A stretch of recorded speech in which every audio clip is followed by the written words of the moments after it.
Welcome to the Let's Spoil podcast, where we talk about everything controversial going on in movies. Today, we're spoiling DC's most colorful mishap yet, Suicide Squad. I'm Jeff Blagden. I'm Sam Houpt. And as you can tell, this is going to be filled with spoilers. If you don't want this movie spoiled and somehow have avoided getting it spoiled for you already, you should probably stop listening. And go see it? I mean, I don't know who would be directed to this podcast that hasn't seen it yet. It's kind of my demographic. Someone could be leaning on your opinion on whether or not to go see it right now. If they were leaning on my opinion on whether or not to go see it, then they're probably not the type of person that should see it. Oh, God. Wow, man. No, honestly, for someone who's casual about it, they'd probably be okay with it. I'm a little less casual about DC movies, so I took it a little harder than most people did. But as we've seen, some DC fans might be a little incendiary when it comes to others' opinions. Oh, for sure, but that's any fan base. I mean, if this is anything like Rotten Tomatoes, your podcast might be taken down as we speak. I'm not going to give them like a 30%, though. Not a 30? Okay. No, I think they're higher than 30%. Because, Okay. that's the thing. It was a fun enough expedition. I don't want to say movie, because it's like, it was on the verge of what you can really consider to be a movie. Right. It was sort of fun to go through. As like an avant-garde art project. Yeah, like, that's the thing, though. It felt like it was an amateur thing. Yeah. Like, the acting, for the most part, aside from Will Smith and Margot Robbie, who both did great. Right. Aside from those two, it felt like everyone was kind of an amateur actor that had been thrown this script in the last, 2 hours, and everyone did it on the first take. With random accents tossed Yeah. everywhere. Like, it was weird, especially Jared Leto. It seemed like he was just handed that script an hour before they went on and went, take one, we got it, we good, got let's it. go. Like, So, Jeff, I gotta ask, is swearing allowed on this podcast? we can use a little bit. All right, let's not keep go it tasteful. crazy. Let's not go Kevin Smith styles with All right. it. Let's Swearing, not go... We can do a Jared little Leto bit. crazy? I mean, it is a All podcast. It's not. Yeah, I don't. Jared Leto crazy is a little too crazy. And we're not Or talking. not enough? We're not talking Joker crazy. We're talking regular Jared Leto crazy. Okay, all right. Did you see what he did? No. He went on to a thing afterwards and said he filmed Oh. enough stuff for the Joker that if he died tomorrow, they'd probably release a rated R Joker movie. Probably. It kind of felt like a shot at Heath Ledger, the way he said it. Really? How? Because he said if I died tomorrow, they'd probably release a film. Oh, And wow. I was like kind of hinting at that people thought his performance would be better. Ooh. Yeah, and I was like, that's a little... Like, his publicist was probably like, no. Jared, what are you doing? I can edit this. I can spin this around. Oh, man. But- Not very funny for someone playing the Joker. Man. Yeah. Joker's not often that funny. I've gotten a few laughs from Mark Hamill. Oh, yeah. I mean, he's funny in a ooh kind of way, not in a haha, that was a good one. Yeah, I mean, not like rolling on the floor. Yeah. But that's the one thing I wanted from this movie was the Joker to be good. That's all I really wanted. Yeah. Like, I didn't care if it was a spot-on portrayal of Captain Boomerang. I just wanted the Joker to be good.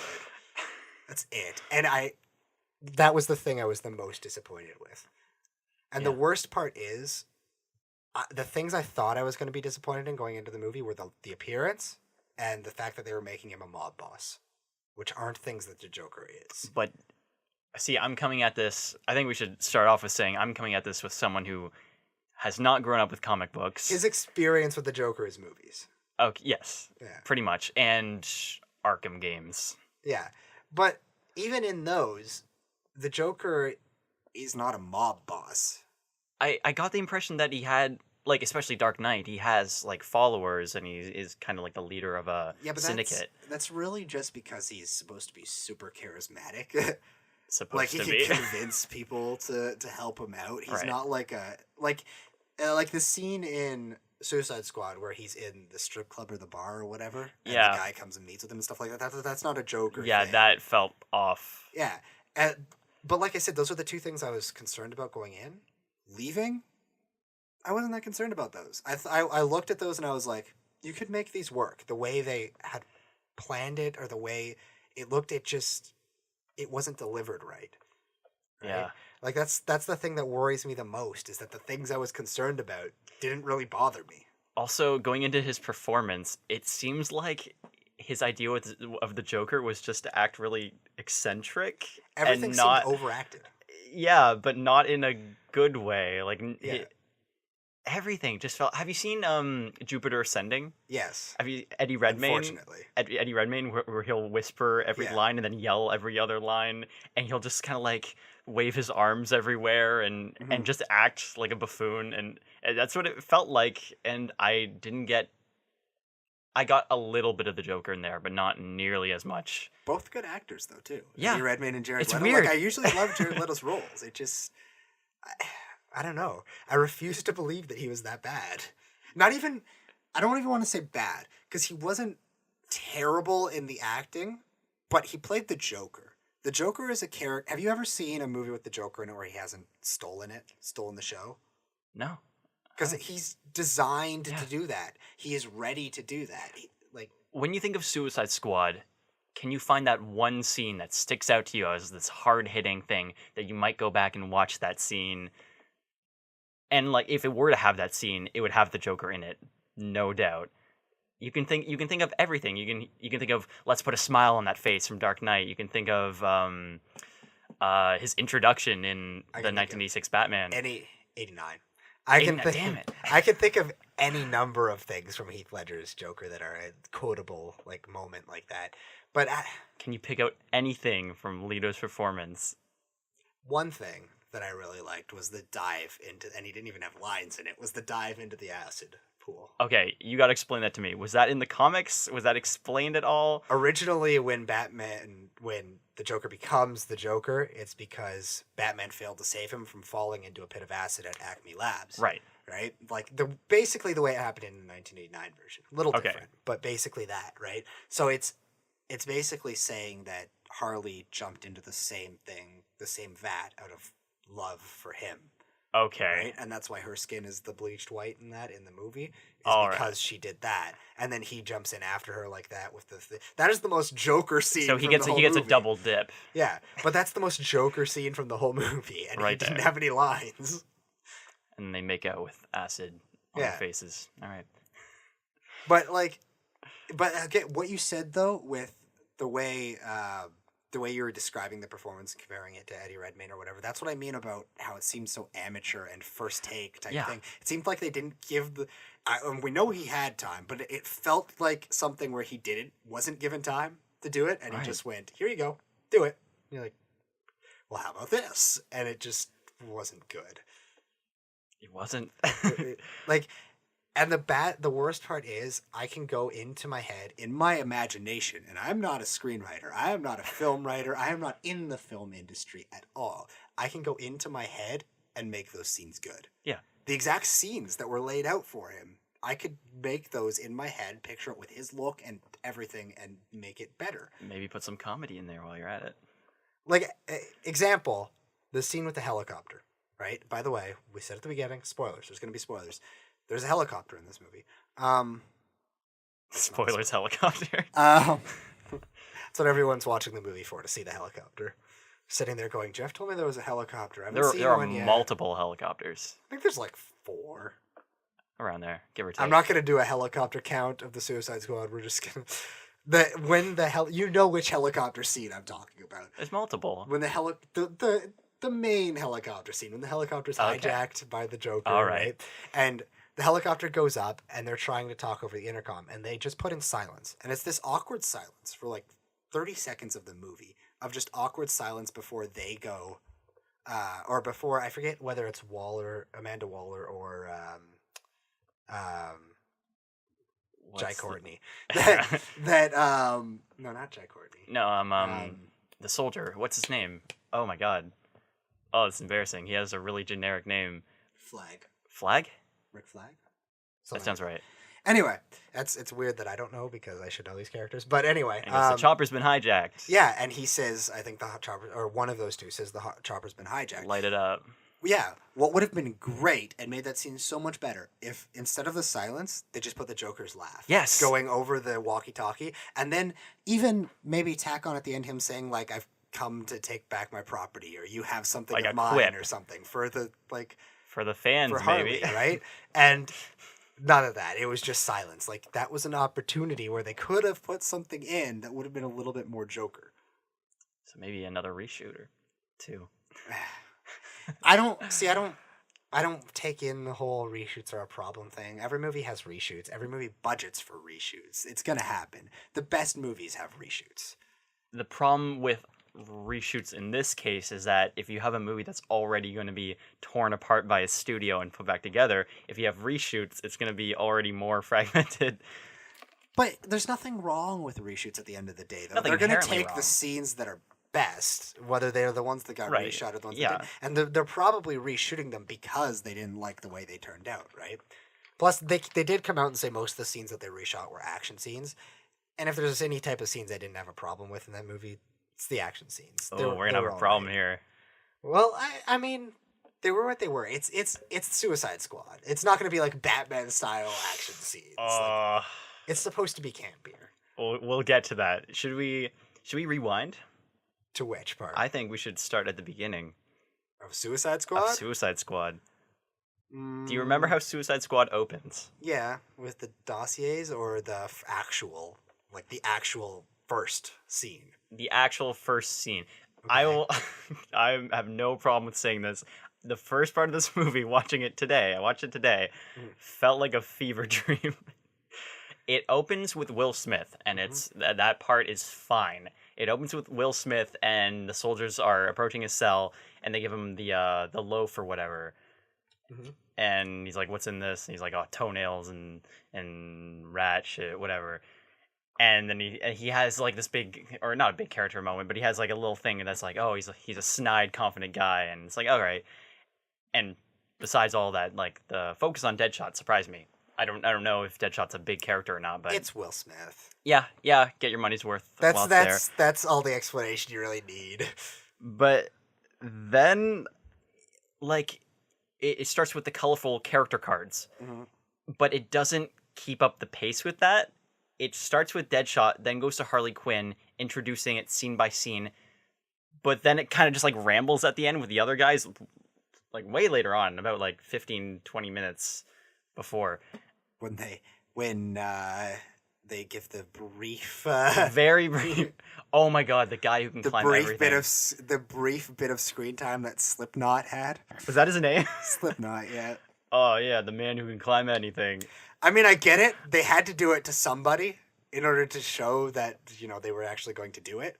But introducing a character just to blow up his head. Oh, there's Slipknot, the guy who's gonna die in a scene. Yeah. Did he even have a line? Did he say any words? He I know he nodded. He said, "Oh, she's got a mouth," when he punched out that female cop. Oh. Huh. I didn't think he had any lines, to be honest. I think it was the one thing. He was one of the colorful accents on the crew. I can't pinpoint what accent it was.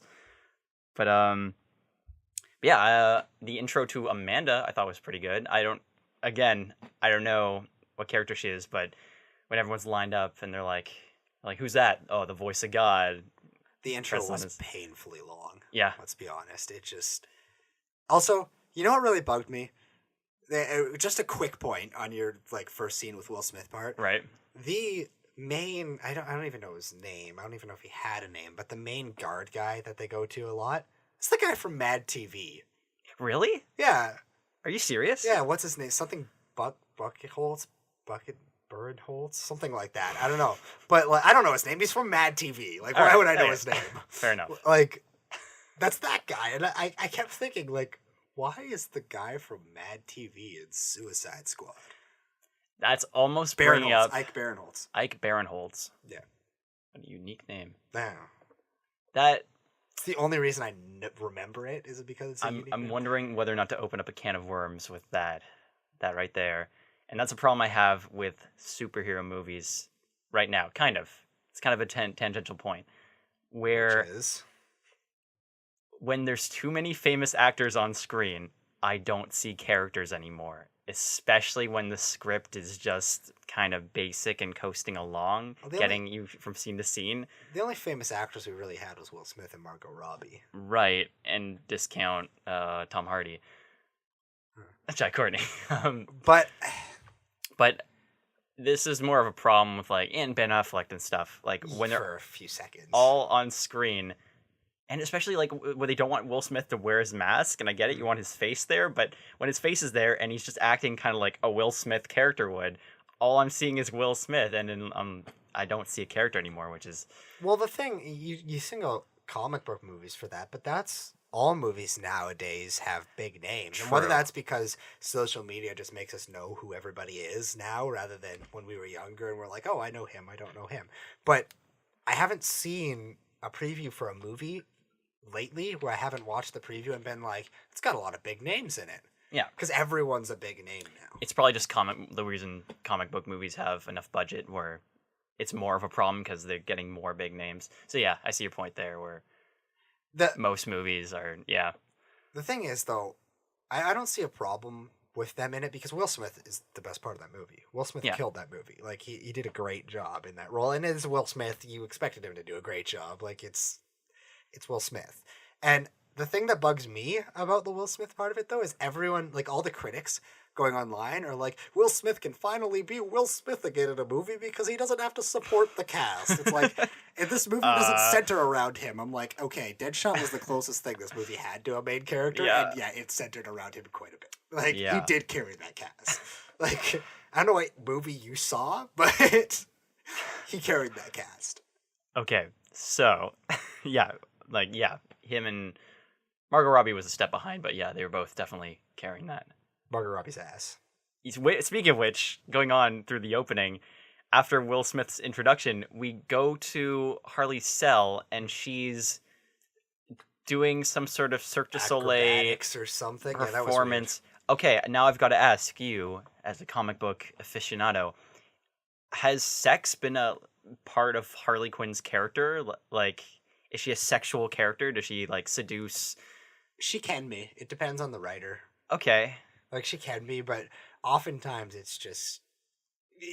sometimes, like, to try to make the Joker jealous, she does things. Okay. And sometimes she just does it jokingly. A lot of times with Batman, just jokingly. Yeah, okay. But never anything...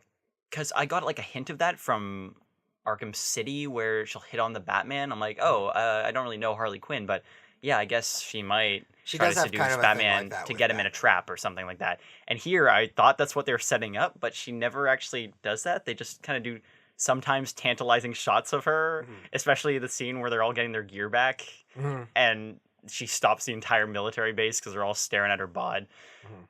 You know, it's fine. You got the teenage boys in there wanting to see their favorite heroes, and yeah. The thing that bugs me the most about it is if you had to pick a character that was the third most important in that movie after the obvious two, probably be Captain Boomerang, right? Probably had the third most screen time. I'd say Amanda. In actual importance, sure, but in overall screen time. Overall screen time, yeah, okay. Jai Courtney probably had more, and he was still technically fourth to Margot Robbie's ass. Yeah, like, okay. It was Will Smith, Margot Robbie's ass, Jai Courtney. Yeah. Like, it didn't need to focus that much on her ass. Now, that being said, I do like the fact, and something that a lot of comic book people complained about beforehand, was that she wasn't wearing the Jester costume. I do like the fact that they didn't go with it, because they showed her wearing it for a few seconds in the movie. In like a dream. And it looked awful. Yeah. So I'm like, okay. Is there a way to tastefully bring that into a dark comedy action movie? I mean, it's a black and red the Jester thing. His people always wear stuff like that. Heath Ledger was wearing the purple suit, though, wasn't he? No, he was wearing like a hued like purple, like kind of really dark thing. Well, if that's how you bring it in, Heath Ledger's Joker wasn't really something to weigh the Joker off of. It was a great performance, right? But I always say it's not the Joker. Okay, it was a great, insane madman criminal, and it worked, but it wasn't the Joker. Yeah. Right? Okay. I don't want to tear down his role. It was some of the best acting I've ever seen. It's just, if you want to see the Joker on the big screen, look more towards Jack Nicholson's Joker than towards Heath Ledger's Joker. And that's another thing I didn't want Leto to do, is try to be too much like Ledger's Joker. Because A, you're not going to succeed if you're doing that. And B, I don't want everybody to think that that's the way the Joker is, just as a fan of the Joker in general. Oh, you don't want the The miscommunication. I don't want the masses to Okay. think that that's what it is. But unfortunately, I feel like he tried to do a little bit of Ledger, but then also went way off the deep end. Yeah. Oh man. Okay. But So, from Harley Quinn's enticing Cirque du Soleil performance and headbutting of her bars. Oh, and she also gives one of the bars a yeah, that was incredibly weird. job. Yeah. We cut to Deadshot's introduction again, well, where he gets his character card, and it's him doing an assassination, and that's when I thought, why didn't they start the movie here I don't and know. show him getting arrested by Batman, or apprehended rather by Batman, and then going to jail, and then introducing every wacky character in jail instead of going from jail to there, back to jail. They should have started the movie with the dossiers. The dot. What do Like you mean? right off the bat, where Amanda Waller sat them down in the bar and went, "I've got some Oh, people or whatever," okay. and then they went straight to the dossiers where they did like the character intro things with the splashes of color, Yeah. and that And just that like, we were led kept to it believe quick. would be in the movie a lot, and Yeah. really were only in the dossier part. But whatever. I digress. And they introduced those dossiers like that. That should have been the start of the movie. Yeah. Like that chunk at the beginning didn't need to be there. Like, why do you need to intro the characters twice? Two of those characters twice. and none of the Immediately- rest. Yeah. Just two of them, and then intro them again.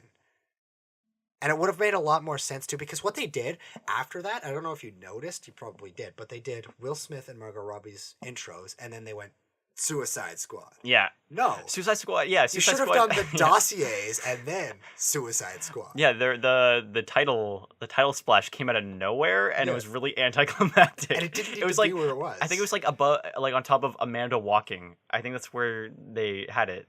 She's like walking through a door, and it was like Suicide Squad, and then Yeah, disappeared. And you're it- like, oh, all right. You're not gonna have like a funny quip or like It Harley hitting should've- someone with a bat, and then Suicide Squad It should coming have up. just been dossiers, Suicide Squad, and then if you wanted to throw in the thing in the jails, go ahead and do that. Whatever. Do that. Yeah. But not like that. That was just weird. Incredibly weird. And with the double character introduction, the tone just got shattered for me at the beginning, because you got like it was going from melancholy back to colorful splashes, back to melancholy, back to colorful splashes with like a punk song in there. Like, Yeah. oh, the soundtrack I feel like they got the soundtrack, like the approval for the soundtrack last late minute. or Yeah. something. Because like the music didn't really work with it. It was great. It's a great soundtrack. Yeah. But the music didn't work with the things that were happening. It's like, oh, I know the song. Yeah, okay, play White Stripes. Or no, it was Eminem as they're getting dressed. Yeah, Okay, I don't- yeah. Like, if they kept the punkiness up and kept that, like, energy up, then yeah, but when you're going to Will Smith holding a gun at Batman and his daughter screaming and crying at him not to do it, and then him turning himself in, and then you go to, like, White Stripes I did banging though. on. When you bring up that scene, I did like the overtones of that scene. I don't know if you pieced it together or not, but it's Batman and Deadshot In fighting an alley? in an alleyway. Yeah, okay. And then his daughter being there and getting in the way and stopping him from shooting Oh, Batman man. in an alley. Is where- Deadshot an important enough character to earn that? Deadshot's a relatively important character. He's not obviously the Joker, Right. but he's I thought he was important just a enough. dude with a sniper rifle. Oh, he is. He's the best shot in the DC universe, I guess. I can't think of any. And that's a great segue into everyone's superpowers or lack thereof. Yeah. I mean, Killer Croc and El Diablo have superpowers. And maybe the guy who can climb anything, and maybe we just didn't see it. No, I don't Maybe, think there's maybe we're not anything giving like him he has superpowers. Slipknot enough credit. I've seen Slipknot, although very briefly, in comics, and he's not a good character. But Can he climb anything? he can climb, Wow. but he's Golly. he's not a character that's gonna be that important. Okay, in the comic, how do they justify the Suicide Squad's existence? It is basically they want a group of people to do something that they can either, if things go wrong, blame on them, or worst case scenario, they blow them up, and then you problem solve And anyway. feigning Either way, you inverse, get yeah. rid of some criminals. threat, right? Okay. It's something where they don't want to send in the Justice League or whatever, they want to. But that makes sense for like a drug cartel problem in Cuba. Yeah, not for not this shutting down a Enchantress. portal in the city that actually starts threatening the world at the very end. Yeah, that's the thing I don't get is that thing was open for at least 2 days. 2 that days? Portal. Well, Was it ever daytime? it went from like they had to send them in and everything, and from when it happened and stuff. Either way, that thing was open for a long time. Okay. Right? Where was the the Flash, actual superheroes? Why were they Wonder not Woman? doing anything? about it? That is another huge issue with setting up a cinematic universe where you have to explain every movie. Well, where are the heroes? And I get that Ant-Man tackled that fine, where they're just like, oh no, we can't call them because of so and so. And here it's just like, well, okay, is Flash gonna come in? Like, we already saw him in the movie. I get that that Superman is dead. All Yes. right, so Superman's not there to deal with it. That's great. Batman is in Gotham. It would take Batman a long time to get there. And I'm fine with that. Him fighting the And supernatural. Batman doesn't really care about anything outside of Gotham. True. So I get that. I get those two being out of it. All right, but the Flash could be there like that. Yeah, and Wonder Woman could be there like that. The two of either one of them would have finished that problem off so much easier. really than quickly. anything else. Maybe it'll be explained in Justice League. I feel like it might have been a thing where, because we got that scene at the end with Amanda Waller talking to Bruce Wayne. Yeah. I feel like it might have been a thing where Amanda Waller was like, we want to test them. Don't do anything or something. Like, I feel like maybe that was... Even if a it thing. threatens the world. It's Amanda Waller. She's a dick. She is. Yeah, she always has been. Shooting innocent cops as a cover-up. It's cold. She's not a good person. So her introducing the Suicide Squad, or her Operation X. no, or- yeah, she's oh man, what's the word I'm looking for? She's introducing the idea, the concept to the general Mhm. in that room of people. She's pitching it. That's what I'm looking for. She's pitching the idea, and her killing argument is, oh, we've got this witch. Look, she got you these secret documents. Oh, but how do you control her? Oh, we have her heart. And then the general's like, bravo, Suicide Squad is a go. And I'm like, really? You don't want to check how she's controlling everyone else? You don't want to... Really? The witch? I feel like I feel like they would have ran the whole bombs in the neck thing past them. Probably. It was just really quick where the general's like, no, this will never work. No, is this now a magic show? Oh, get this witch out of my face. And then it's like, oh no, yeah. We've been looking for these files for weeks. You gotta remember too, this movie suffers from the same thing that the other DC movies in this extended universe have suffered from, is that they filmed so much more than they used, right? They tried to put way too much into the movie. So a lot of things ended up being like, how did they get there? What happened? Why is this happening?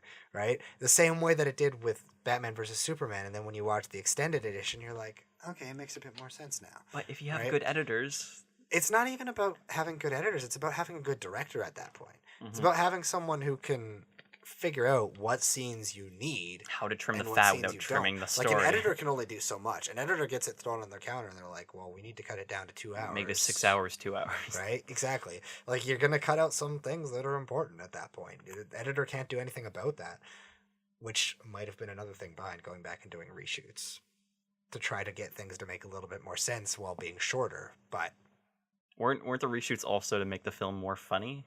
Wasn't that one of the reasons that came up? people... That was never from DC. That was never from that them? came out. Okay. Warner Bros. Never said anything about that. Warner Bros. Said they were going back to film more action scenes, right? Okay. Or to fix the action scenes or something, right? But the public was like, oh, they need to make it funnier because the public reception of Batman versus Superman was that it wasn't funny. So they are going back to fix that now, which nobody ever said. Right. So Speaking of those action scenes, you like them? they were okay. Like, I didn't have a problem with them. So Enchantress starts taking over. I forget what the city was called, like Midway or something Yeah, like that. Midway Midway City, I think. Yeah. And Suicide Squad gets helicoptered in, and they get shot down. Mhm. Is it implied that the monsters had guns? right? Like they were possessed soldiers or something. How did their chopper get shot down? They originally had guns, yes. Okay, and they just, I guess, when they're possessed in that like weird alien I guess they just form, stopped using them. I don't know. but the chopper got shot down. Yeah, like they might have used it to shoot that down and then just stopped after that or something. All I right, don't know. like they got on the chopper. I'm like, wait, who shot them down? Wait, why? I was just kind of like hung up on that. But that's not really the action scene. Or the Okay, way it's but filmed. then in the same scene, Deadshot, I guess they hear them yelling because Deadshot's arguing with Flag, and they start getting to a shootout / brawl melee with these alien creatures that Enchantress has created from possessing SWAT guys and army Are you guys. gonna say how Deadshot just mows them down once he jumps up on the car? Oh, that's pretty cool. I like that. Yeah, Yeah? that's the one thing I'm like, why is there an entire unit of people here if Deadshot can just jump on top of a car and take out like 30 Right. of them? He needed to get pissed enough. I mean, plot I needed to guess, happen. but like for plot reasons. Okay, but during the fight scene, there are lasers shooting everywhere. There are red lasers pew-pewing across the screen. I'm like, wait, who's firing these? And in every action scene with these aliens, there's red lasers flying, but you never see who's shooting these. And the entire time I was wondering, why are these red lasers flying and not hitting anything? And Maybe they have laser vision, LS Superman. But, oh my god, if you have time after this, sometime, just rewatch one of the action scenes. You'll see what I'm talking about. I don't know if it was as distracting for you. Probably not, because you don't seem to recall it. But, man, Star Wars lasers everywhere.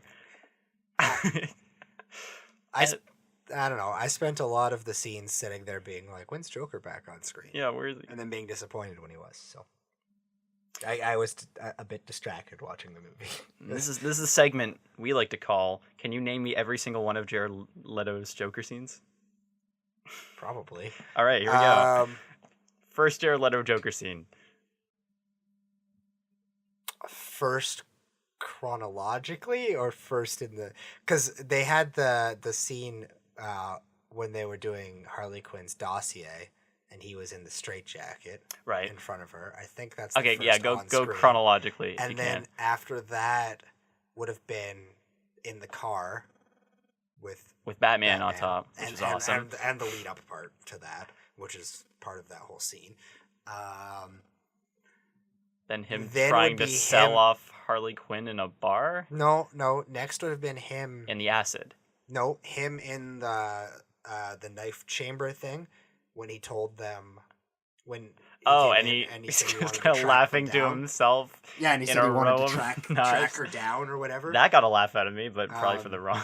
Did you reasons. notice in the top corner of that there was two like baby jumpers? What? Yeah. Okay.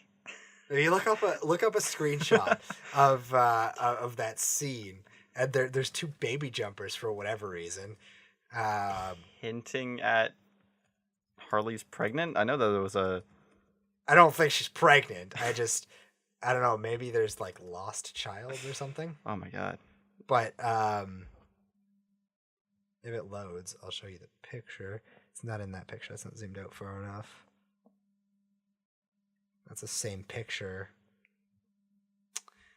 There's none of them that are zoomed out far. Oh, you can kind of see it start in this one. See at the top there? Oh yeah. But there's two of those laid out in the top corner. Baby jumpers. And I'm like, that's kind of weird. Why does the Joker have that All right. knife chamber? Lars von Trier. Why is there even a knife chamber in the first place? But yeah, and then after that, I think was the acid flashback. Well, no, he goes to.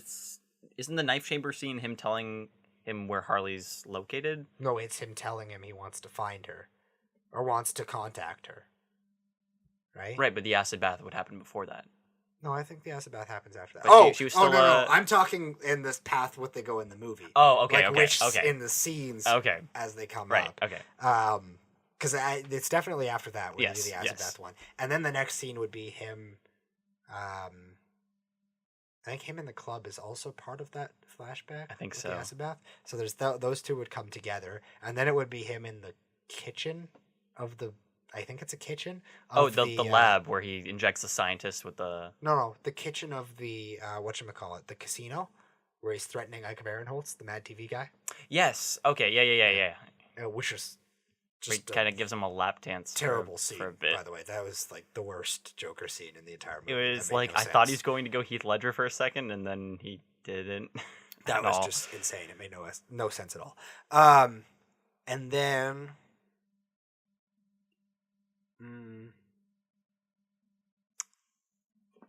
I can't. What would it be after that? Him in that The threatening chopper him. scene. No, a chopper scene. Oh, then it would be the scientist, Yeah, then it would be him going to the scientist. and then the chopper scene. I guess, yeah. Chopper scene, and then after chopper scene, it's him rescuing Harley in Joker SWAT gear. Yeah. At the end of the movie. Did Joker commission to get SWAT uniforms with Joker on them? Like, did he take the time to customize his own? He took the time to get a lot of outfits for that movie. Yeah, A lot of outfits decent that amount of didn't have costumes. shirts. yeah, Although I did like the cell phone thing. yeah. You liked Joker texting Harley? I liked that for a couple of reasons. One, because it was purple. Two, because when Mad TV guy snuck it to Harley, she said like, "Oh, you're in so much trouble," or whatever, or "You're dead," or something, right? To And he's him, like, "Harley? "What? Why? Harley? Why?" Harley." Yeah, Yeah. As she's going away, and 3, because on the helicopter, when she gets the text saying, "I'm coming for you," And she tells Will right? Smith, and Deadshot's looking over and he Yeah. sees it. That combined with the next part of that gives me shivers because it's so subtly well done. It's one of the best, most well done, rare well done portions of this movie, and that's when they're on the ground, and it's Harley and Deadshot runs past her that they're gonna, try to escape or whatever. He runs the plan past her, and then she's like, "Oh, what do we do after that?" And he's like, "Oh, your friend's gonna deal with that." And she goes, because Deadshot is from Gotham. right. He knows who the Joker is, obviously, because he's from Gotham. So he knows the reputation of the Joker, and he's like, he's gonna figure this out one way or another. Yeah. He's gonna get what he wants, right? Okay. So he's perfectly fine with just leaving it in that. That's so subtle and well done that he would know that and trust that he could get that done. But as much as you want to compliment the cell phone, it is also what interrupted what could have been a great Joker moment, him laughing through the microphone, instead of just texting Harley, now. Yeah, but he could have done that and texted. True. I mean, you can multitask. You can Yeah. laugh and text at the same time. Unless he's a really bad texter. Probably. In a helicopter? He wasn't flying the helicopter. Yeah. Someone else was flying Have you ridden it. in a helicopter? It's turbulent. Still. Especially in a war zone? It's 3 letters. Okay. I think there's an exclamation mark. Although, to be fair, the phone that he gave her was like an old school flip phone, so it was probably like T-Tech texting. Where Oh, it's yeah. Like he has to push the button like 4 times to get the letter to come up and quickly. I don't know if his phone was like that, but Maybe hers there's a was. cutscene of him Also, texting. she never answered him back in any of those Wow. texts. Right? Like, what Maybe just bad. What a She had to like. dick move. She had like a Nokia? Yeah, but still. Be like, K. Like something. Just. Or maybe KK, No, I think- because that's less passive aggressive. Yeah. K period. Smiley Oh. face.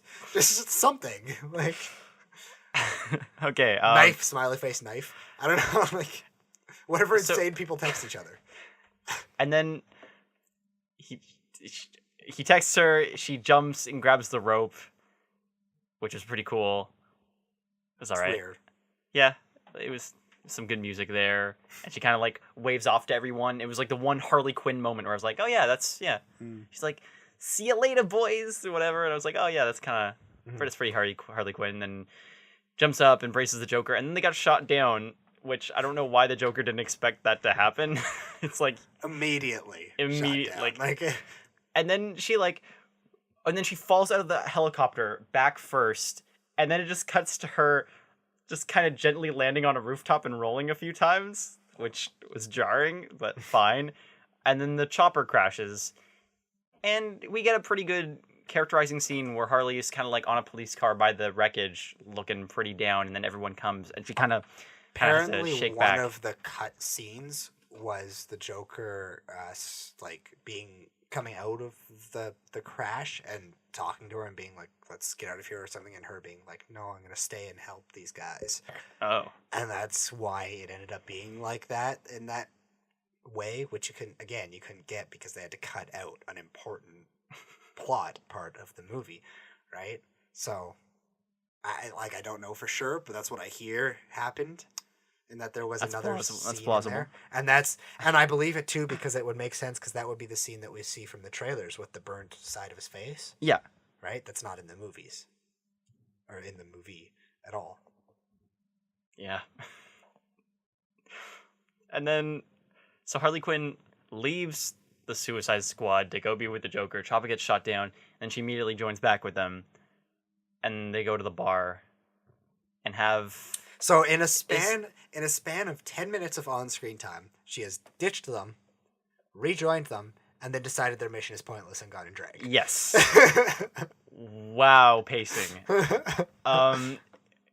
The bar scene is pretty cliche, but is it the best characterization in the movie? Just everyone just kind of spouting, "Oh, this is my backstory. Oh, this is why I'm here." Well, not everyone does it. Like, it's mostly just Pyro. Again, is his name Pyro? El Diablo. Again, it felt kind of shoehorned because I feel like the only reason that scene even existed, or the El Diablo part at least, was so that they could have it. So that you could feel a about hero scapegoat at the end that they could throw in to attack the dude like they did, where you'd be like, "Oh, please don't die." No, he killed his kids. No. Which is again a case of they threw too many characters in right away and then tried to make us care about them. But I don't, because I've only seen them for an hour on screen.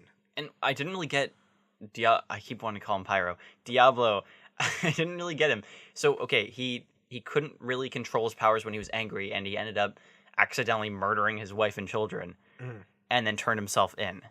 But then he enjoys killing the prisoners in the prison yard. The thing is, he got mad again or whatever, right? He looked pretty happy. Taken over by the... Gave himself a little fire crown. No, I know, but like he got taken... That was stupid too. It's like, what is this? WoW? Like, it's not... Yeah, really. Like, just say like Team Killer on his head. Yeah, it was like he got overpowered by the power of El Diablo again or whatever. Because I think I don't know. I'm not sure on this, but I think like El Diablo, it's like a possessing spirit type thing or something, because it's like the devil is inside of him or something. Was that implied? No, I mean how it's actually like how that character is supposed to be. I think it's like the devil is inside of him and he's trying to control it all the time or something. A lot of possessing in this movie. I don't. Possessed is the wrong word. He kind of shares a body or whatever. Like it's not full on possession. It's just like the devil's inside of him, like the devil's spirit or so. Like he has control, but it's hard to not have that mentality sink in. How does June get taken over from it by Enchantress? Because it seems at first that she's excavating somewhere. I know how she gets cursed, but it seems like you'll hear Enchantress whisper Enchantress, and then she'll turn. She whispers. And that introduction with the hand looks awesome. That's the side point. Oh, you didn't think so? I thought it was kind of weird. Okay. It was a little weird. All right, whatever. Just a hand. Yeah, it was this cool eye trick, whatever. But so she can get possessed at random times, I guess. Or she can call it forth if she wants. Yes. Okay. When she says Enchantress, she's calling it forth. But there were two vials of evil spirit. One was Enchantress, and one was her brother, who I don't know if he was given a name or not. He has a name, but it's irrelevant. Enchantress's brother. Sure. Why was it so easy to get his vial? It seems like she could have done that at any time if she really wanted to. It's like the whole reason for them taking over the city. It's like she possesses June at night, and Flag holds the gun. It's like, oh, I can kill June whenever I want. Flag's like, okay, whatever. And then she goes and frees her brother, but she just gets the vial. She just kind of frees her brother, and they wreak havoc on the city. Or she lets him wreak havoc on the city, and then she says, I can go stop this. Like you're saying, like, why did she wait so long? Why'd she wait so long if she had such easy access to her brother? Maybe she had to figure it out first. She had to think about it? Like it led up to that. You know what I mean? Like she didn't know at the beginning, and she had to do the whole night switching thing and find stuff out or something, like pull a Batman and go detective mode. Did they not have her brother's heart? No, because her brother's heart wasn't separated from his body. Like why was her heart separated? Ancient ritual. Okay. It was in the same crypt. Same vial too. Not same vial, but same looking vial. I don't know. All It's in the right. past when she was first done or whatever. They separated her heart from her because her powers came from her heart or something. Aw. It's like Captain Planet. It's better than a ring. It's true. It is. Her design, the Enchantress design, I thought was neat. It was, but it was And terrible. and then it got Cara the Delevingne's weird acting like. might have been the worst acting I've ever seen in a $100 million movie. But that like writhing and twitching, it worked in her third form. Her second form was like garbage. Is like this like godly priestess, and all of her lines were dubbed really weird. Where her actress was obviously shouting, and they just kind of dubbed in a whisper, which I get it. Like she's supernatural, but like it just looked wrong every time she was speaking. But then her third form, which was just like the darkness with like the piercing glowing eyes and like kind of like cinders flying off her, that looked cool. I thought that was creepy, especially when she was just talking and staring. Yeah, but that's not her acting. That's the no, editing. I know. I'm Her just like acting was so bad. design wise, I thought even with her twitching, like it wasn't taking away The from that, weird like it was snake everywhere else. arm waving thing Oh was the dumbest Like thing. interpreted dance. Yeah. Like It was like, stop. why are you doing that? You don't need to do that. We can make you float with CGI if that's what you want. We don't. just don't let us know. Like, this isn't a play. You don't have to do that. But you know what though? The third most endearing character was probably Killer Croc, and he had one line that he actually spoke. Yeah. Like he had Was like he the most three. endearing? There was like "I like you." There was "I'm not ugly" or something like that. Oh And then yeah, and then I'll go in. Or Yeah, whatever he for talks the to- yeah. sewer. But I felt like he was the third most endearing character. Obviously, fourth. Deadshot and Harley Quinn were the most endearing. Harley and Quinn's then I'd ass. say him. Oh well, true. There you go. It was pretty endearing. But definitely not Jai Courtney. I don't understand why Jai Courtney keeps getting opportunities in big time series. It's really weird. He's not a good actor. He's He's not. not a bad actor. He's just a mediocre, moderate actor. Just he's like a creative character that you don't work on, you don't finish. He's like the neutral character, but with It's like acting. when you create a Skyrim character. And Yeah, but then you just gotta play it leave for a it. little bit and then forget about it, leave it there. You go back to play it again. You're It's like, Jai I'm just gonna Courtney. start another character. Yeah. Instead, that's Jai Courtney. Like honestly, look at this. Look the franchises that he's been in. Read me the Suicide list. Squad. Yes. Obviously, DC, huge movie.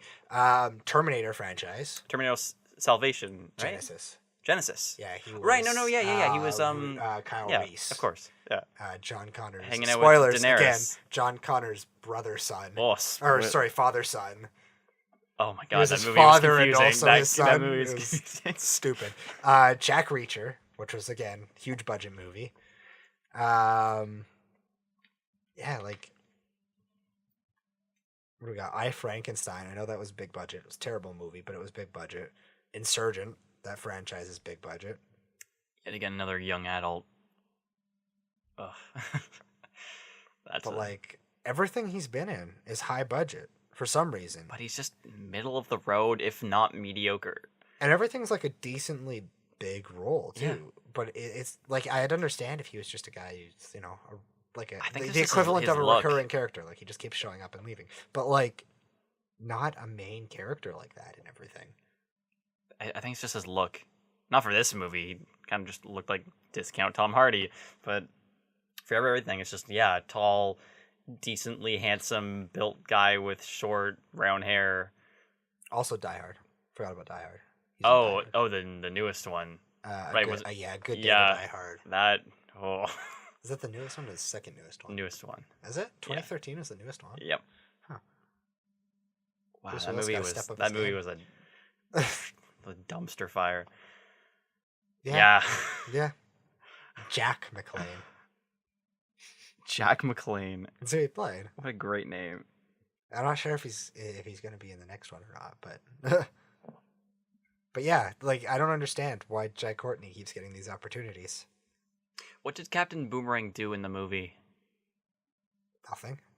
Him and Harley. Like, Harley just felt like a liability that was spouting kind of failed one-liners. Like, she was just... Did she do anything? She Did her beat Captain up the Boomerang- guys in the elevators. Yeah, when she split off from the group. And I guess she did save Flag that one point where She did something at the end, didn't she? yeah, where In the she last- picked up Katana's katana and sliced out, or yeah, I think Yeah. she ripped out the heart too, Mhm. which is weird. I don't know why Enchantress allowed that to happen. But I don't hey, know why a lot of things were allowed to happen with that movie. like the movie. Yeah, I don't know. At least it was less Martha. Oh man. There wasn't a Martha. At one in that point, I'm entire gonna movie. have to watch BVS. It's a ride. That's for sure. What a ride! It's like the Batman parts were good and the Wonder Woman parts were pretty good. The parts where they were on scene together were great. As a comic book fan, as a DC Comics fan, seeing the Trinity on screen together was enough for me to pay to see that movie. Just seeing the three of them standing. So if a movie is It's never happened before. if a movie's pure pandering, The three of them. is that enough for the you? three of them have never been on screen before at the same time in a movie, like on the big screen. Oh, so animated movies aren't Right. movies? No, well they are, but not like on the big screen, like not in a big budget movie. Like they've never had the three of them Fair. together, and this they did, and I was just Is that really my Superman stomach though? was like, yay! Is that really Superman? I mean, he looks like Superman. I mean, if you turn the color saturation of his suit He's way a much up. he's a much more murdery Superman, but he looks like him. That's what everyone asked for. It's not what everyone asked for. Same with Nobody Batman. asked for a dark Superman. Then why is DC happening right now? Nobody wants a dark Superman. That's a character you can't make dark. Batman, fine. That's okay. He's a dark character. He's driven by darkness. He pops out of darkness. He is, Yeah, darkness. yeah. But Can you have a dark Wonder Woman? sort of. She's not overly like Strangling people with a cheery. lasso of truth. Well, she's not like overly cheery as a character. I mean, obviously, like I've never seen her smile when spinning around. Obviously, so like- there you go. Gold Age, she was cheery, but everyone was cheery. Gold Age, that was Batman '66 generation. Batman was cheery. Everything was yeah. campy. Sure. Everything was campy then. But since then, she's not been overly dark or overly light. She's just she's a Chaotic neutral. happy median between Batman and Superman. She's what the Justice League needs out of the Trinity. You have Superman, who's super righteous, does everything right all the time. Batman, who's willing to do anything for justice. Breaking kneecaps. And then Wonder Woman, who's like, guys, calm down. Is she a love interest of both of them? It depends on the writer. More so Batman than Superman, for the most part. 'Cause Superman's Really? always with Lois Lane. Oh, right. Of Always. course. Right. Or her sister. Or her cousin. Whoa. Some Lane. But some people do write, Wonder Woman as a love interest for him, but most of the time it's fan service when they write him as a love interest. Like it's the fan written comics and crap Fair. like that. Fair. Batman though, the animated series, they were main love interests for each other. The Justice League series. It's been done. There's a few comics out there where Batman and Wonder Woman they make more sense than Superman and Wonder Woman. So if Superman theoretically were to rip off the roof of the White House and fly off with the President of the United States, Who would stop him? not Suicide Squad. Who in Suicide Squad? Well, let's go over it really quickly here. Okay, so number 1, most valuable MVP of Suicide Squad, Deadshot. Yes. Bullets, they don't affect Superman. No. So I Okay. mean, unless you give him kryptonite bullets, which let's face it, you're not giving to the Suicide Squad. Just sell it. Yeah.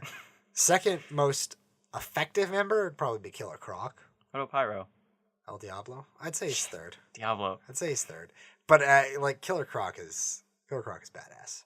But again, all of his powers are pretty much neutralized by the fact that Superman is Superman. Yeah. He'd fly away from him. It's not going to stop him. Doesn't fly away from him, he'll beat the crap out of him. It's not. Killer Croc is strong, but not Superman strong. Round 3. Next most effective, El Diablo. I mean, If he wasn't dead. fire. Nah, it still wouldn't be that effective. It's not. It's You have to be pretty hot to melt steel. yeah, it's And well, you could burn his skin off. Is this skin just skin? No, like it's still more because it can Is he like survive. a Terminator? It can survive going through the atmosphere and that. So, He's a Terminator than Jai Courtney. although I don't know about Most I don't know about effective. I don't know about DC Extended Universe Superman because if you notice in you haven't seen it, but the Batman vs Superman scene where he's in space, his skin kind of does weird crap, which is weird because it immediately heals once he gets back into the atmosphere. But whatever. And last I checked, Can Superman not fly in space? healing powers were never a Superman power, but. I thought Superman could fly in space. He can. But in this version, the DC Extended Universe version, he went into space fighting Doomsday, and his face went all weird. Like oxidized, like a human's skin would. But I don't know why they did Maybe that. from the because as soon as kryptonite he came sphere? back into the atmosphere, it immediately... then I guess after that, Captain Boomerang. Hey, that's whoa, not gonna Slipknot. do anything. Slipknot's gonna climb him. Yeah. Slipknot will hang on to his cape while he's flying through. Harley Quinn's not gonna do anything to Superman. What about her butt? I mean, he's Superman. He's all that's right in the world. He's not gonna be distracted. Hey, by he a represents nice ass. America. That's the American dream. He represents 1960s America. Or no, 30s America, 20s America. By two Jewish guys. Well, 20s America. Heyo. Where they didn't wear stuff like that. They were like, oh my god, she's showing a tiny showing bit of ankle. her ankle. What is this? This isn't cool. Stop the Can't do entire this. military base. Look at that. Yeah, That'd have been so- a very different scene. Yeah, no, they wouldn't do anything against Superman. It just wouldn't happen. Honestly, when she's like, what would we do if Superman was to attack the White House or whatever, it called the Justice League? I mean, I get they're not a thing yet, but like... It's just weird that she I'd be answers like, that question with what are we- Suicide Squad. What are we going to do? Or Task Call- Force X. Call Batman? Call Wonder Woman? Call the Flash? Call somebody who can do something against Superman? Wait, they're called Task Force X. Right. Who? Someone has a really bad line where they're like, it's Deadshot. He says, "What are we? Some sort of Suicide Squad?" And then I'm just expecting him in all his Bel Air greatness to look at the camera and be like, gotcha. I guess Now, this is a they story had to all about shoehorn it in, but wow, was that weird? That was weird. Yeah. I mean, you can't straight I've up seen call her worse. official name Suicide Squad. That's true. Like, yeah, like It's a Amanda's, government- Amanda's not gonna do it. Funded thing. But I think Fantastic Four even pulled it off better. Four Stick that was stupid. at the very end, where he's like, Yeah. where they're like, "We need a name," and he's like, "I got an idea," Fantastic Four. but he doesn't say it. He doesn't say it, does he? I think he just says, does. "Oh, Or if maybe he not. says maybe it." he doesn't. Maybe it just pops up on the screen or something. They're trying to. You know what they're trying to do? They're trying to do the Avengers thing, where at the end of every single Avengers movie, or Captain America movie for that matter, you're expecting Captain America to say "Avengers Assemble," but he never does. He always stands there and he goes "Avengers," and it just comes up with the title, and it does, and he doesn't say it anytime. I feel like they're just gonna. That's when they're killing off Steve Rogers. Is when he says "Avengers Assemble" and there's What? it's over. I'd go see that. Then the end credits scene is just him on the ground. But as much as we've ripped on things in Suicide Squad, it did have some decent points on the movie. It was without a doubt the most comic book movie I've ever seen. You've ever seen? Of the main Marvel DC. Really? It was more comic book. Sam Raimi Spider-Man? Yeah, it was The it was itsy fun. bitsy It was spider. comic Come on. booky. There was like the colors, the color palettes, the way the story unfolded. Scott Pilgrim is more comic book than this movie. I'm not saying showing comic book panels or whatever. That's It's not just, what I mean. I mean, like, it's Sam Raimi blows us out of the water in terms of, like, comic book goofiness and over the top. the way it. Bouncing on the parade floats. Yeah, but that's not comic booky. Isn't just being campy. I Comic know, booky is but being the way that it would be larger written than in a comic life. book. And this wasn't really larger than life. Like, this is It doesn't suffering. have to be larger than life to be. This is Suicide Squad. It's not Superman. Granted, I haven't read any Suicide Squad comics, but it felt more like it was fun. It wasn't good. It was fun. It wasn't like don't those things have to be it kind of related? Not really. It wasn't fantastically written. It wasn't fantastically acted. There was nothing fantastic about it, but it was fun to watch, at least a little bit. Like, portions of it were fun, portions of it made you smile, portions of it made you giggle a little bit, but not like over the top or anything. It played out like a comic book would play out. Would you watch it again? I'm gonna watch it again. I'm going to, because I feel like the first time I watch something like this, I don't give it the benefit of the doubt because I'm a comic book fan and I just start looking for what I want rather than what it is.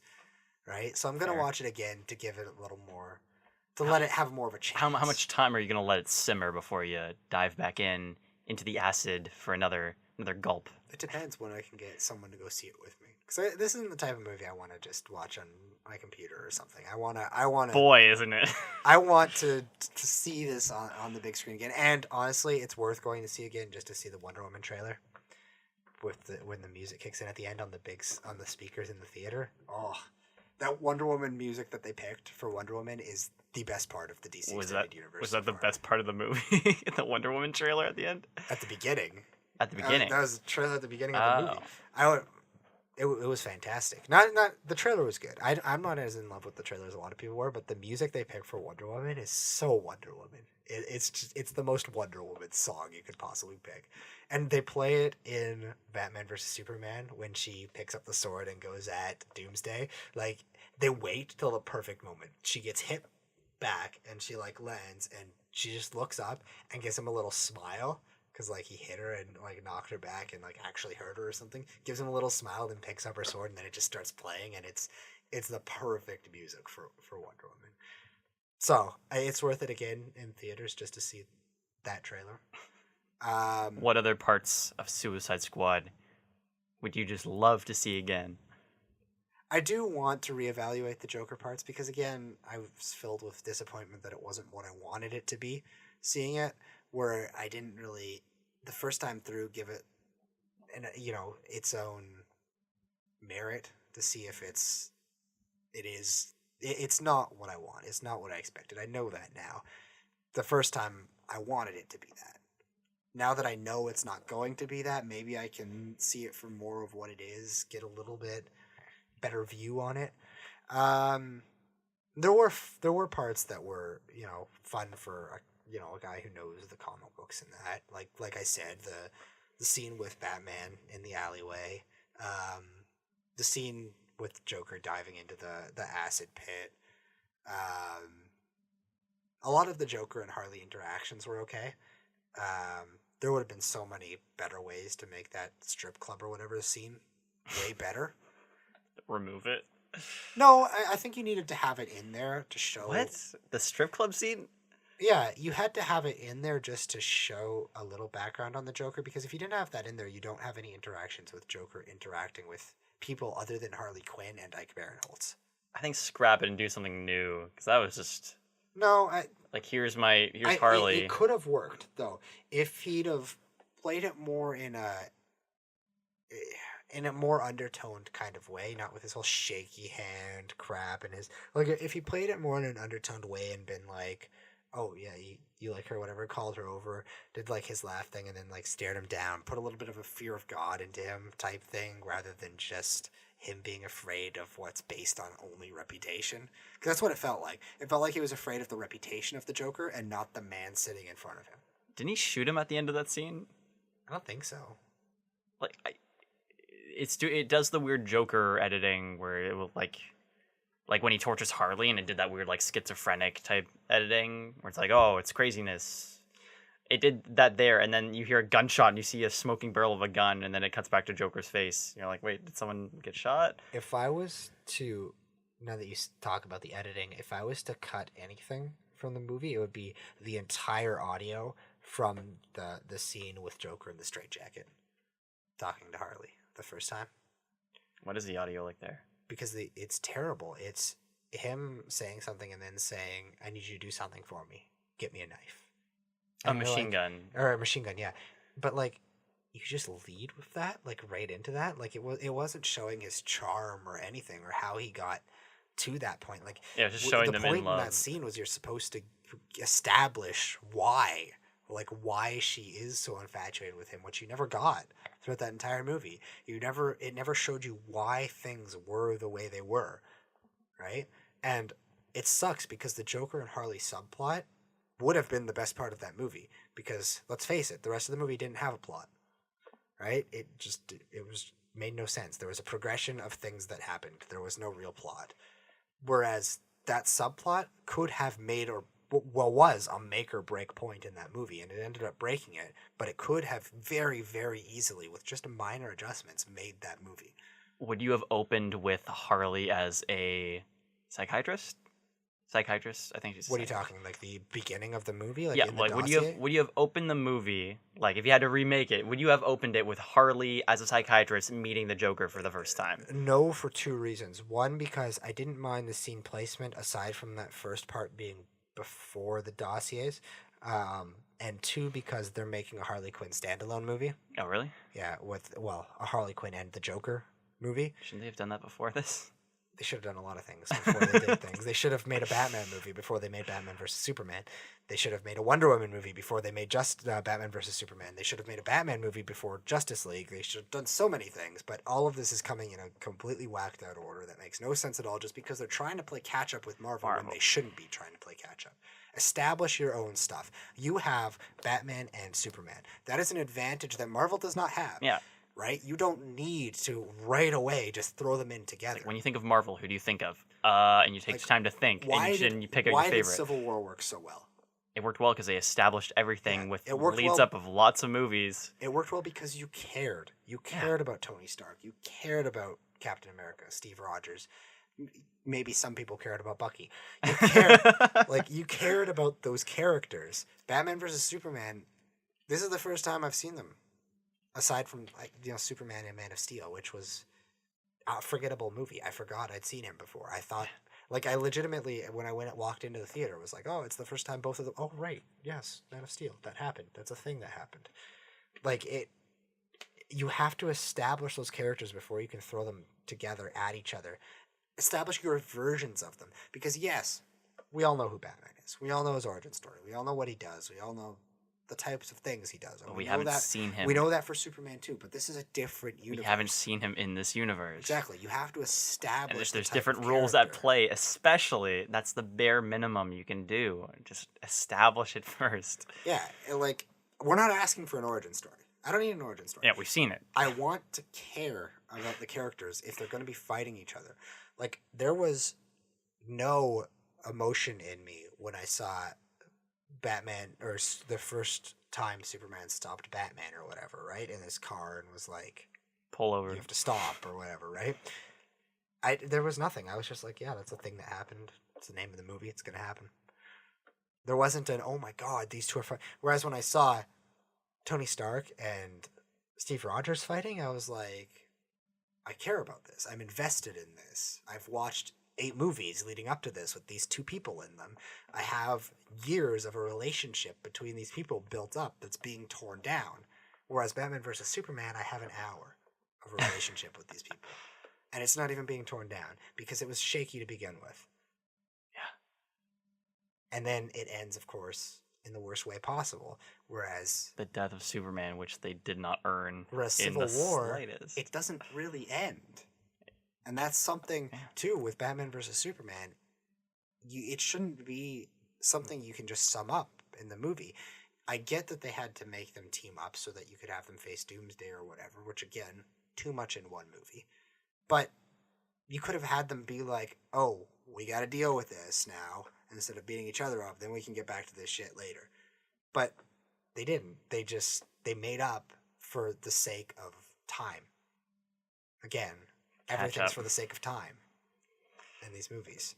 And when Batman v Superman was first announced, And granted, I haven't seen it, but what could you predict every plot point in that movie? Not every plot point, but could you predict the general format of the movie in your head? I didn't need to see the movie. Yeah, because the trailers showed me everything. Did you really think that at the end of the movie, even without the trailer, just hearing Batman v Superman, when you've only had one Superman movie, did you think at any point that they were going to fight, one person was going to win, and they weren't going to join up in the end? Immediately, I know they're going to fight. There's going to be a bad guy that comes in, and they're going to fight together for a common goal.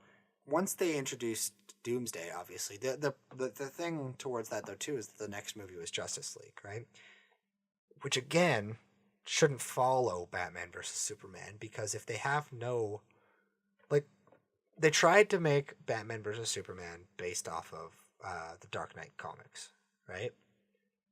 Which is fine, but they have so much history in that comic built up to them getting to that point, right? They know each other. They've been best friends, right? Batman versus Superman, they're just two guys that don't like each other.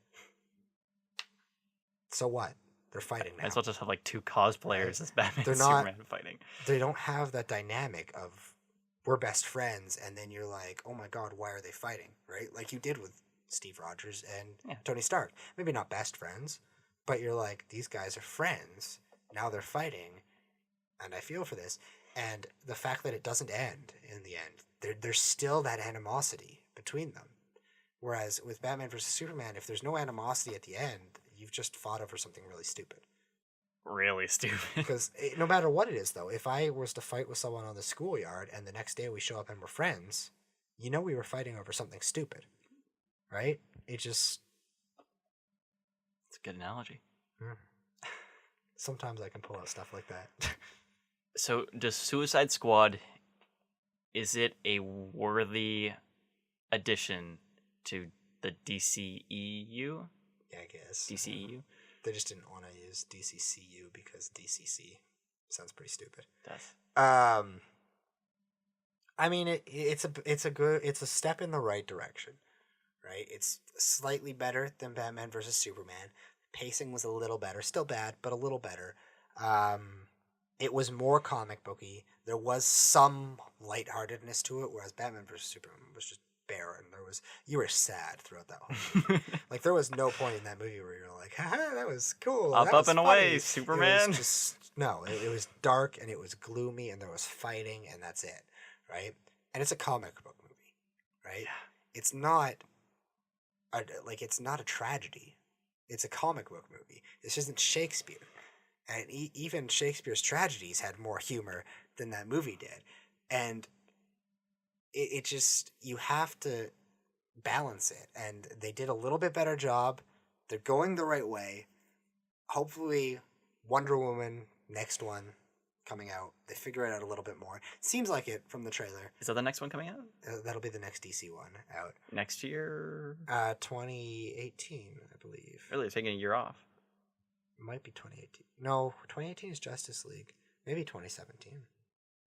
It's probably like Christmas 2017. If it is, it's late 2017 because they look it up. I think they just wrapped shooting. So DC's on the uphill for you. They're figuring it out, and like I said, Marvel took a little bit to figure it out too. Don't forget, the first release for the Marvel Cinematic Universe was Hulk, and that movie wasn't very good. No, they retconned that, like the Edward Norton one. Yeah, that's still part of their That's part of the. I don't think there's any Marvel connection Cinematic to Universe. anything in Yeah. that. Tony Stark was in it at the end. Really? Yep.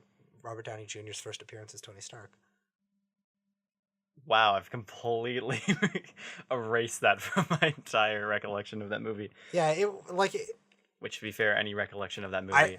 the first Iron Man was great. June 2nd, 2017. I never saw the second one, just because I heard it was... It wasn't great. June 2nd, 2017, by the way, is the Wonder Woman. Summer, wow. But if you've seen the trailer for it, there's a little bit more humor in that. Chris Pine's part, where you're a man, don't I look like one? Like they're trying. They're going out on a bit more of a limb, right? It also doesn't seem as like it looks like they took the tint off the camera lens a little bit from what I've seen in the trailer. Yeah. Okay. Same with the Justice League trailer. The Justice League trailer with the bantering between Wonder Woman and Batman, which is good because they're capitalizing on the two best parts of Batman versus Superman. And the best part overall, which is the parts where they interacted with each Not other. Lex Luthor? Yeah. So I feel like they're going the right way. Hopefully they keep going the right way, and we get less Martha. What would make you call it quits? They've got my money no matter what. I will see every movie DC Faithful releases. no matter what. Any movie DC releases, I will see it. I will see it in theaters. I will love it or I will hate it. Yeah, I'm gonna see it. There's nothing they can do to not have my money at this point. Does Marvel have that same amount of trust? No. I mean, I haven't seen the last 2 Thor movies. Aren't those the only Thor movies? No, there's 3. Really? Yeah, there's Dark World, and then I think there's 3 Thor movies. I've seen the first Thor movie, and it was bad. And I haven't seen the rest, anything else of a Thor movie. I actually didn't. I saw Captain America after I saw Winter Soldier. Oh, that's. And the only reason I watched Ant-Man at all was for continuity's sake. And I didn't watch that until way after. I tried to boycott it. Right? But, like, anything DC releases, I'm seeing it. I'm going to be there. I'm going to be in the theater. I'm going to be watching it. I'm going to be regretting it, or I'm going to be loving it. I'm going to be loving the characters. One way or another. But, yeah, DC it just doesn't have the same thing for me. The characters don't do that for me. Marvel, you mean? Marvel, yeah, sorry. What did I say? DC. No. DC, the characters do. Marvel, they don't. I grew up reading DC comics, so they've got a place in my heart where I'm going to watch these guys no matter what they do, right? Even if it's the 2 biggest characters beating each other up and then ending it because their moms have the same last name. Whatever, right? They can title the next Justice League movie Justice League More Martha, and I'll still go see it. Like, we brought back more Martha. Martha. And it can be every other word in the movie, and I'll watch the movie, and I'll smile, and I'll giggle, and it'll be great. That'd probably get a smile and giggle out of me too. Just every other word. I'm Martha Batman. Martha. But yeah, it just, I don't know. There's nothing they could do to turn me away. Huh. But I'm a sucker. What can I say? So, if I'm not gonna sugarcoat it, DC has been kind of low with scores and critics. Made a hell of a lot of money though. True, they probably always will. If they cut ties with trying to appease just film goers and just pandered straight to the fans, that'd be a bad move. They should go more the other way. Try to make it good more film. of a cinematic experience than just sticking to comics or whatever. I would very much like that. They don't. It's not only different crowds, it's different mediums. You can get away with stuff on a comic book page that you can't do in a movie, right?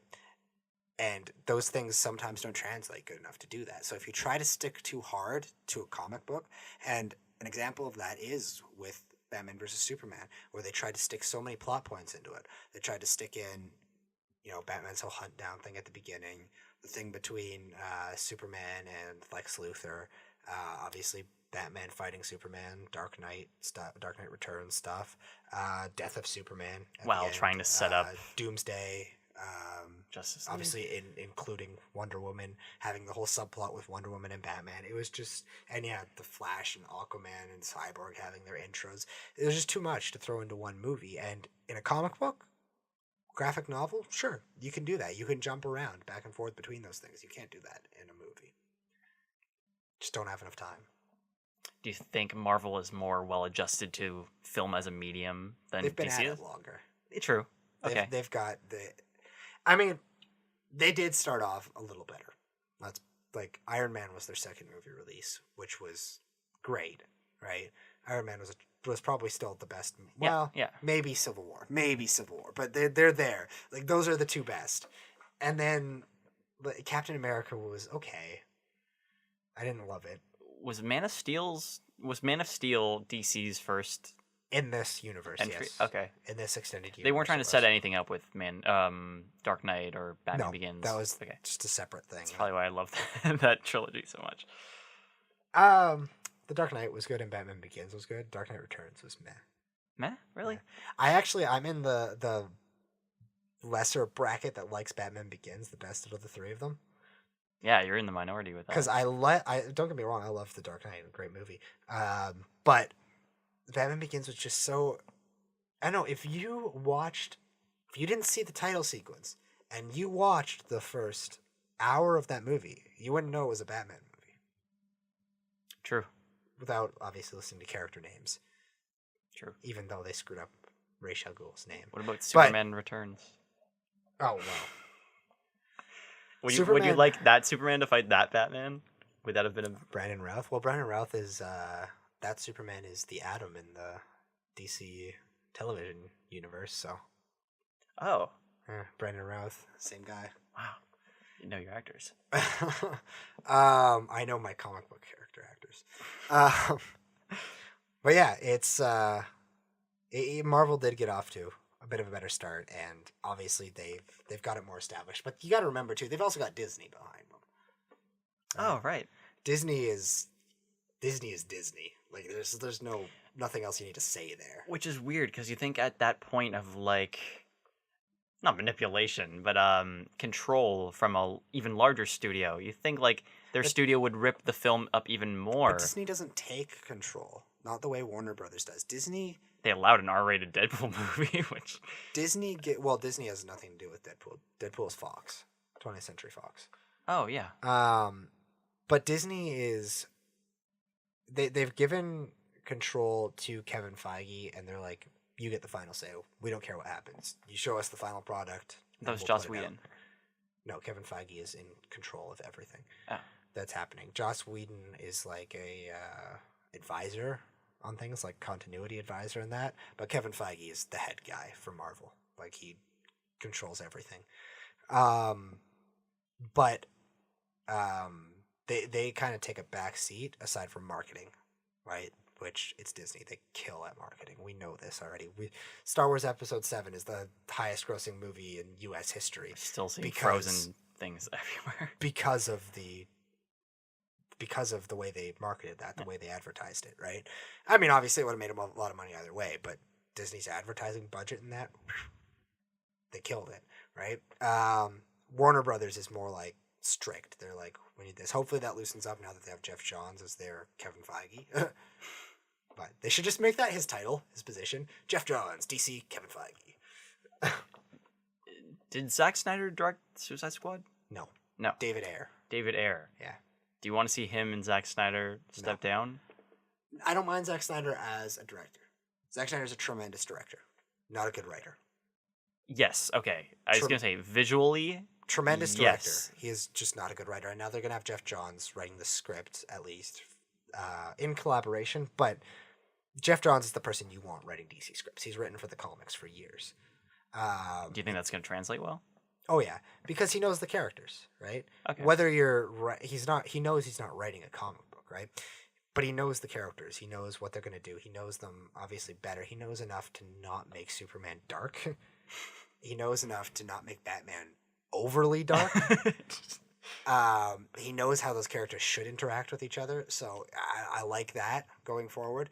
And then you have the Batman stuff, which is Ben Affleck. And Ben Affleck is a tremendous writer. Ben Affleck's an okay actor.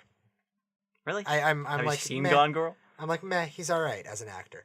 As a writer, he is fantastic. Are you just taking that from, like, Argo? No, I've never seen anything that he's written and not been great. Like, Good Will Hunting is one of my favorite movies. He helped? Really? Yeah. Oh, my God. Not that you like it. I just didn't know that he had a hand in writing it. Him and Matt Damon wrote Good Will Hunting. I had no idea. Yep. With a little help from Kevin Smith. But he wrote, like, everything he's written has been great. The Town. Okay. Tremendous. Gone Baby Gone. Wow. Great movie. Good Will Hunting. Why Push. is he a writer? Yeah, he's like everything that he's written. I think he's won 2 Oscars for writing. One for Argo, one for Good Will Hunting. Yeah. Yeah, Good Will Hunting shared with Matt Damon. Argo shared with George Clooney. There you go. So both of his Oscars are for writing. So nothing for acting. So, but like, you want to see him. Everyone continue thinks as Batman, of him though, right? as an actor, but I like him better as a writer than I do as an actor. So I like that they've given him control to write his script. Cool. So, but in terms of directing, no, I want them to keep Zack Snyder because Zack Snyder is a fantastic director. I always say one of the best Marvels I've seen in directing is the opening sequence to Batman versus Superman in Metropolis. Because if you start that sequence, when you start the sequence in Man of Steel, they're all timed perfectly. Oh, really? Everything happens at the same time. You can play them both side by side in the background. Them going through the buildings happens at the same time. The building crashing down happens at the same time. They both end at the same time. I like. So that, in terms of a directing standpoint, amazing. Great. The choreography and the fight sequences, great. Right? His camera work, great. Turn down the tint a little bit. But the work, tremendous. So yeah, I don't mind Zack Snyder sticking on as a director. David Ayer? David Ayer was never a guy who was going to be in control of anything. Right? He's not a guy there thinking of this is a tryout for more movies now. He's doing Suicide Squad because he fits into the demographic we want to do Suicide Squad, right? I'm not even sure if he's going to be tagged with, because apparently they're doing a sequel. Ugh. But I don't know if he's even going to be tagged with the sequel. So they settled on David Ayer? David Ayer he's a proclaimed director. Like he has history as a director, more so as a writer than a director, but he did Fury. He did Fury? Mm-hmm. Oh, wow. Okay. Sabotage. And some other stuff. But no comic book stuff.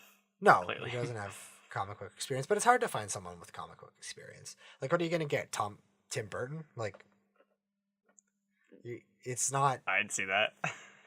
They've tried that. They tried that already. And Tim Burton's not the guy you're going to want to get to write Superman. Let's be real. They tried that too, and didn't even make it to a release. Was that the Nicolas Cage one? They were going to cast Nicolas Cage. He wanted a Superman that didn't fly, didn't wear the suit, and I think he had to like beat up polar bears or something in the script too. But it was really weird, and it sounds great. It was not Superman. Then again, what we have right now is Dawn of Superman, Polar. So. But yeah, talk about a polarizing opinion. That was the worst pun of the show. On that note, just to quickly end on an upstretch here, I have seen the trailer stuff for Batman vs. Superman, and for Batman vs. Superman. It's stuck in my head. I'm gonna have nightmares. For Justice League and for Wonder Woman, they have both looked pretty good. They're building on these characters, and we're gonna get something hopefully good in the future. So, on a good note, I think they're going in the right direction. As a DC fan, you are excited. Oh, I'm gonna be excited no matter what. No matter what. They could be like, we're releasing. I don't know who's a character that. We're releasing a Calendar Man standalone movie. I'd be like, yeah, let's do it. Let's see Calendar Man. I like that. But, and they've got a huge roster of stuff that they're going to be throwing at us too, right? Like Shazam is coming out. The Flash standalone is coming out. Aquaman is coming out, which is a character I never thought I'd see in a big screen standalone movie. Jason Momoa, you know what? I'll see it. Yeah, I mean, to be fair, I've never watched Jason Momoa in a real speaking role. Yeah. I mean, I only know him from Game of Thrones. I know. But... I mean, I've heard him speak Dothraki, but I've never heard him. Maybe Aquaman will just speak Dothraki. I don't know. My favorite thing with him, though, with Jason Momoa in that, is an interview where someone asked him, what was it like? Did you have to do like a bunch of swimming stuff for Aquaman? And what was it like having to do that? And he just looked him dead in the eyes and went, man, I'm Hawaiian. So, but yeah, no, it's looking like we're getting a lot of good stuff coming out. So I'm sufficiently pleased at this point. As a film goer, I will see them and I will judge them based on what I think merits a good film. Maybe I'll pick up a comic one day, but hey. If you do it, Killing Joke. Oh, I heard that movie wasn't too good. Wasn't too good. That movie wasn't bad. Didn't they make Barbara kiss Batman? Didn't they make them screw on a rooftop? They do that a lot. Do they? With a lot of different things they do with Barbara and Bruce, just to try to get in between the Dick-Bruce relationship. But The comic book is way better than the movie. The problem is the movie had to add a bunch of stuff because it wasn't long enough. Yeah, gotta make that right. sometime. Whereas the comic book, the whole Barbara Gordon central section in the middle of the movie, that's not in the comics here, the graphic novel, because it centers around the Joker and it centers around Batman and the Joker's final standoff at the end of it, right? So it's much better as a comic book than it is as the movie. That being said, I didn't hate the movie. The movie was all right. It was a different take, different interpretation. Art was fantastic. Oh. Like, it was almost exactly like what the comic is. And Kevin Conroy and Mark Hamill still hold up. Mark Hamill is the Joker. That is my Joker. If I picture a line, the Joker saying it in my head, it's Mark Hamill saying it. Yeah. It's his Joker. I just want to hear someone do a goofy laugh and say Batsy at the end of it. I just want to start calling him Bats. That's all I want. But we got B-Man, so. True. We got Puddin' too. Maybe too much. I lost my pudding, made me laugh. Yeah, she didn't use it well, is the problem. She used it. Just could have been better. It's there. That's the thing, though, about her being good in it, is it made me want to see her on screen with the Joker more, and then every time I saw the Joker, I'm like, why did I want this? So conflicting. Hopefully he gets better at it. He says that there's a lot of stuff that was unreleased that was better. Said he felt betrayed. So hopefully that stuff was good when it comes out. We'll see. That being said, I don't think we're gonna get a Batman and the Joker movie for a while. No BVJ? Because if they're doing Harley Quinn and the Joker in their movies, they're saying Batman's not going to be in them, which would be a huge mistake. But if it happens, it happens. And I'd still be okay with it because there's still things you can play off of and go with it. But it's iffy to have those two in a movie without Batman. But they'll make money because everybody loves the Joker, and the Heath Ledger's Joker made everybody who didn't love the Joker love the Joker. So, albeit for reasons you don't agree with, but well, that's fine. I mean, it was great. He played a great role. I'm not going to argue with it, right?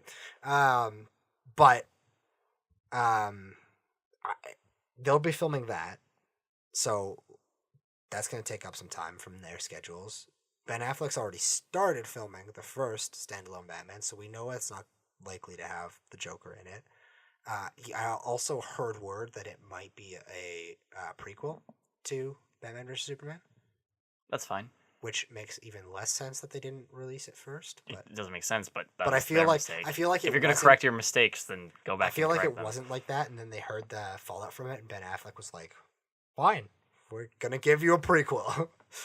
But I want a prequel because I want to see because I'm fine with this version of Batman being like this if you show me why he's like this. Oh, you want an origin story? Not origin from the beginning. Yes. I want to see what happened to him that made him brand criminals and throw them into prison. Oh, like Robin's death, like stuff like that? Yeah. Again, another thing I'd love to see is a Red Hood movie because... Oh, yes. Because I feel like Jason Todd is a tremendous character to throw on the big screen. Yeah. He's action packed. I love that storyline just from the game. Yeah. So you know what? I'm fine with which that. Wasn't even the best parts of Jason Todd. Yeah. But I feel like that a Red Hood movie would be tremendous. I want a good on-screen version of the Riddler so bad, and I feel like Ben Affleck might be the person who can do it. Get Jim Carrey back. Oh God. That was a better Joker than Heath Ledger's Joker. Not a better acting performance, but it was closer to. I was going to correct you because I thought you meant Jared Leto, but then you meant Heath Ledger. No, I did. I know. I did mean what I meant. Ugh. But what I mean was he was trying to play the Joker, not the Riddler. Right. And it didn't work. The Riddler is just... It's a character that's hard to get right for the big screen. I feel like they need to cast Neil Patrick Harris as him and let it run. That'd be cool. But, yeah, so I don't think we're going to get an iteration of the Joker and Batman on the big screen for a while now. At least 2020, which is going to be... Is that too late? Well, 2020 is apparently going to be the second standalone Batman. At least that's the slot that people are saying is reserved for that. It's weird that they have to pencil in a Batman versus Joker movie. Well, it's just so weird to think about.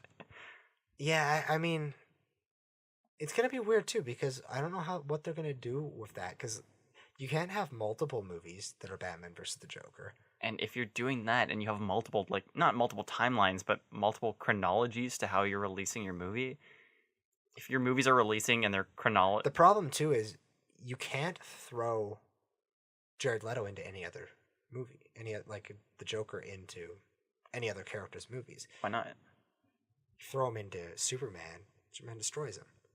True. Okay. Wonder Woman destroys him. Justice League, you've got all of them. What's he gonna do, right? As a side villain.